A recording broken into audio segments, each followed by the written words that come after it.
তখন মিথিলার রাজা জনক রাজ্য শাসন করতেন। এক সময় অনেক দুর্ভিক্ষ বা কৃষির জন্য রাজাকে সুসজ্জিত করতে এবং মানুষের দেখার জন্য তিনি নিজে হাল চালাচ্ছিলেন।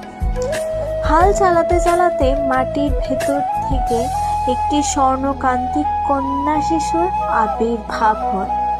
রাজা জনক বুঝেছিলেন এটি কোনো সাধারণ কন্যা শিশু নয়, এটি ধরিত্রী মায়ের আশীর্বাদ।